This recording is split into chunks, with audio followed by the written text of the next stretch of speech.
So the dam was a migration barrier to fisheries, and it also had an unscreened intake upstream, so resident fish upstream could get caught in the intake for the community water system.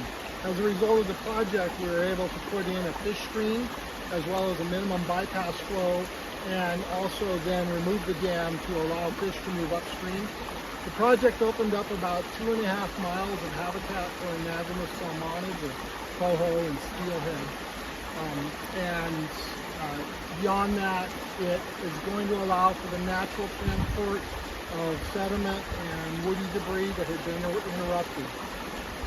The dam was built in 1958, so it's been here for 66 years and had altered the stream characteristics. Upstream it had flattened out the channel, downstream it had scoured and removed the channel, so we've been able to reestablish that natural balance.